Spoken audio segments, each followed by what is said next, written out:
Assalamualaikum warahmatullahi wabarakatuh. Perkenalkan, nama saya Aziza Safitri Permatasari dari Program Studi Sarjana Terapan Kebidanan dan Profesi Bidan tingkat 1 kelas A. Dalam video ini saya akan menjelaskan tentang anatomi fisiologi pada sel-sel darah yang terdiri atas 1. Perkembangan sel-sel darah, 2. Pembentukan sel darah in utero, bayi dan anak. Yang ketiga, sirkulasi darah pada janin, bayi dan dewasa. Selanjutnya penjelasan mengenai perkembangan sel darah yang meliputi proses hematopoiesis serta anatomi dan fungsi dari bagian-bagian darah. Apa sih yang dimaksud dengan hematopoiesis dan bagaimana sih proses dari terjadinya hematopoiesis itu? Mari kita simak penjelasannya. Hematopoiesis adalah peristiwa pembuatan sel darah.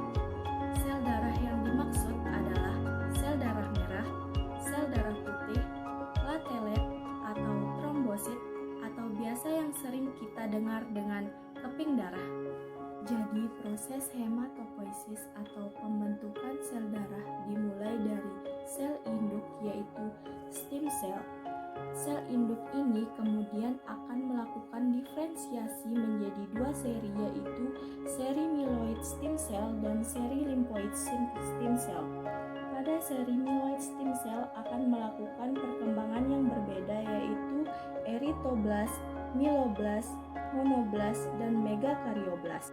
Pada seri erythroblast akan melakukan perkembangan menjadi sel eritrosit.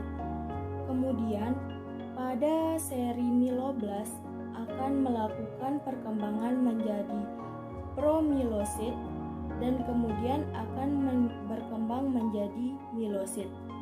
Myelosit akan berkembang dan berdiferensiasi menjadi 3 batang yang berbeda, yaitu basofil, eosinofil, dan neutrofil. Kemudian pada seri monoblast akan berkembang menjadi promonosit, dan promonosit kemudian akan melakukan perkembangan menjadi monosit. Lalu pada sel megakaryoblast akan melakukan perkembangan menjadi promegakaryoblast. Kemudian promegakaryoblast akan melakukan perkembangan menjadi megakaryoblast, dan megakaryoblast akan melakukan perkembangan lagi menjadi trombosit. Sedangkan pada lymphoid stem cell berkembang menjadi lymphoblast dan kemudian prolymphoblast dan akhirnya menjadi sel matang, yaitu limfosit. Baik, selanjutnya penjelasan mengenai anatomi dan fungsi dari sel-sel darah. Pada gambar ini dapat kita lihat struktur dan fungsi dari sel-sel darah itu sendiri. Struktur dari sel-sel darah itu terdiri dari sel darah merah atau eritrosit, sel darah putih leukosit, dan trombosit atau plasma darah. Sel darah merah ini terdiri atau berfungsi sebagai membawa hemoglobin yang telah terikat oksigen dari paru-paru menuju jaringan lain.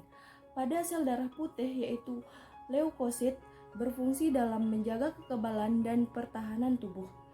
Selanjutnya pada plasma darah atau trombosit berfungsi sebagai mengedarkan nutrisi, hormon, dan oksigen ke seluruh tubuh. Selanjutnya penjelasan mengenai materi yang kedua, yaitu pembentukan sel-sel darah in utero, bayi dan anak. Selanjutnya penjelasan mengenai pembentukan sel-sel darah in utero, bayi dan anak. Dapat kita lihat pada gambar ini, yaitu penjelasan mengenai pembentukan sel-sel darah in utero, bayi dan anak. Eritrosit atau sel darah merah dihasilkan pertama kali di dalam kantong kuning setelah saat embrio pada minggu-minggu pertama. Proses pembentukan eritrosit disebut juga eritropoiesis. Setelah beberapa bulan kemudian, eritrosit terbentuk di dalam hati, limfa, dan kelenjar sumsum tulang. Produksi eritrosit ini dirangsang oleh hormon eritropoietin. Setelah dewasa, eritrosit dibentuk di sumsum tulang membranosa. Semakin bertambah usia seseorang, maka produktivitas sumsum tulang semakin turun. Sel pembentuk eritrosit adalah hemasitoblast, yaitu sel batang mieloid yang terdapat di sumsum tulang. Sel ini akan membentuk berbagai jenis leukosit, eritrosit, megakariosit atau pembentuk keping darah. Rata-rata umur sel darah merah kurang lebih 120 hari. Sel-sel darah merah menjadi rusak dan dihancurkan dalam sistem retikulum endotelium, terutama dalam limfa dan hati.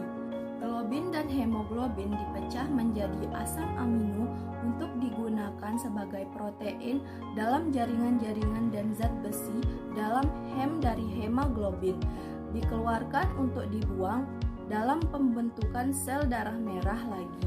Sisa hem dari hemoglobin diubah menjadi bilirubin warna kuning empedu dan biliverdin, yaitu berwarna kehijau-hijauan yang dapat dilihat pada perubahan warna hemoglobin yang rusak pada luka memar. Sirkulasi darah janin dalam rahim tidak sama dengan sirkulasi darah pada bayi dan anak. Dalam rahim, paru-paru tidak berfungsi sebagai alat pernafasan. Pembentukan gas dikeluarkan oleh plasenta. Pembentukan pembuluh darah dan sel darah dimulai minggu ketiga dan bertujuan menyuplai embrio dengan oksigen dan nutrien dari ibu. Darah mengalir dari plasenta ke janin melalui vena umbilicalis yang terdapat di dalam tali pusat. Jumlah darah yang mengalir melalui tali pusat sekitar 125 ml per kb per berat badan per menit atau sekitar 500 ml per menit. Melalui vena umbilicalis dan ductus venosus, darah mengalir ke dalam vena cava inferior, bercampur darah yang kembali dari bawah tubuh, masuk atrium kanan, di mana aliran darah dari vena cava inferior lewat melalui foramen ovale ke atrium kiri. Kemudian ke ventrikel kiri melalui arcus aorta, darah dialirkan ke seluruh tubuh. Darah yang mengandung karbon dioksida dari tubuh bagian atas memasuki ventrikel kanan melalui vena cava superior. Kemudian melalui arteri melewati ductus arteriosus. Darah ini kemudian kembali ke plasenta melalui aorta, arteri iliaca interna, dan arteri umbilicalis untuk mengadakan pertukaran gas selanjutnya. Foramen dan ovale dan ductus arteriosus berfungsi sebagai saluran atau jalan pintas yang memungkinkan sebagian besar dari cardiac output yang sudah terkombinasi kembali ke plasenta tanpa melalui paru-paru. Kemudian penjelasan materi yang ketiga yaitu mengenai sirkulasi darah pada janin, bayi, dan dewasa. Sirkulasi darah janin dalam rahim tidak sama dengan sirkulasi darah pada bayi dan anak. Dalam rahim, paru-paru tidak berfungsi sebagai alat pernafasan. Pertukaran gas dilakukan oleh plasenta, pembentukan pembuluh darah dan sel darah dimulai dari minggu ketiga dan bertujuan menyuplai embrio dengan oksigen dan nutrien dari ibu. Selanjutnya penjelasan mengenai sirkulasi darah janin. Sirkulasi darah janin yaitu darah yang mengalir dari plasenta melalui vena umbilicalis yang terdapat dalam tali pusat. Jumlah darah yang mengalir melalui tali pusat yaitu 125 ml per menit atau sekitar 500 ml per menit. Melalui vena umbilicalis dan ductus venosus, darah mengalir ke dalam vena cava inferior, bercampur darah yang kembali dari bagian bawah tubuh, masuk ke atrium kanan di mana aliran darah dari vena cava inferior lewat melalui foramen ovale ke atrium kiri, kemudian ke ventrikel kiri melalui arcus aorta. Darah dialirkan ke seluruh tubuh.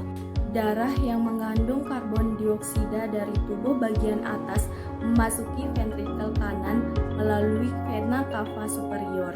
kemudian melalui arteri pulmonalis besar meninggalkan ventrikel kanan menuju aorta melewati ductus arteriosus. Darah ini kembali ke plasenta melalui aorta, arteri iliaca interna dan arteri umbilicalis untuk mengadakan pertukaran gas selanjutnya. Foramen ovale dan ductus arteriosus berfungsi sebagai saluran atau jalan pintas yang memungkinkan sebagian besar dari cardiac output yang sudah terkombinasi kembali ke plasenta tanpa melalui paru-paru. Sirkulasi darah pada bayi. Setelah lahir, darah bayi harus melewati paru untuk mengambil oksigen dan mengadakan sirkulasi melalui tubuh guna mengantarkan oksigen ke jaringan. Untuk membuat sirkulasi yang baik, kehidupan di luar rahim harus terjadi dua perubahan besar, yaitu perubahan yang pertama yaitu penutupan foramen ovale pada atrium jantung. Yang kedua, perubahan ductus arteriosus antara paru-paru dan aorta. Perubahan sirkulasi ini terjadi akibat perubahan tekanan pada sistem pembuluh. Oksigen menyebabkan sistem pembuluh mengubah tekanan dengan cara mengurangi atau meningkatkan resistensinya sehingga mengubah aliran darah. Sirkulasi darah pada orang dewasa. Jantung adalah organ tubuh yang fungsi utamanya memompa darah sehingga bisa mengalir ke seluruh bagian tubuh secara terus-menerus. Dalam mengalir ke seluruh tubuh melalui sistem pembuluh darah untuk mensuplai oksigen dan zat-zat nutrien lainnya. Sistem sirkulasi darah dalam tubuh manusia dapat dibagi menjadi dua bagian, yaitu sistem sirkulasi umum atau sistemik, sirkulasi darah yang mengalir dari jantung kiri ke seluruh tubuh dan kembali ke jantung kanan. Dua, sistem sirkulasi paru-paru atau pulmoner, sirkulasi darah yang mengalir dari jantung kanan ke paru-paru lalu kembali ke jantung kiri. Sistem peredaran darah sistemik. Peredaran darah dimulai ketika darah yang mengalir dari bilik jantung bagian atas ke ventrikel atau dua bilik jantung bagian bawah. Kemudian berlangsung periode injeksi, yaitu ketika kedua ventrikel memompa darah ke pembuluh darah arteri besar. Dalam peredaran darah sistemik, ventrikel kiri memompa darah kaya oksigen ke arteri utama atau aorta, lalu darah mengalir dari aorta ke arteri yang lebih besar dan lebih kecil, kemudian masuk ke jaringan kapiler. Selanjutnya di dalam jaringan kapiler, darah akan melepaskan nutrisi, oksigen, dan zat-zat penting lainnya. Melalui proses ini, darah juga mengambil karbon dioksida dan sisa hasil metabolisme tubuh dan dibawa kembali ke jantung melalui serambi kanan. Selanjutnya, sistem peredaran darah pulmoner. Sistem peredaran darah yang satu ini juga sering disebut dengan sistem peredaran darah kecil. Cara kerjanya dengan memompa darah dari ventrikel kanan, darah yang memiliki kadar oksigen rendah dipompa menuju arteri pulmonalis. Lalu, aliran darah akan bercabang menuju arteri dan kapiler yang lebih kecil. Di sini, karbon dioksida dilepaskan dari darah ke dalam vesikel paru, dan oksigen segera masuk ke aliran darah. Darah yang kaya oksigen mengalir melalui vena paru dan atrium kiri, menuju ventrikel kiri, lalu detak jantung berikutnya memulai siklus baru, yaitu sirkulasi sistemik. Sekian dari penjelasan saya, semoga dapat bermanfaat bagi kedepannya. Kurang dan lebihnya mohon dimaafkan. Wabillahi taufiq wal hidayah. Wassalamualaikum warahmatullahi wabarakatuh.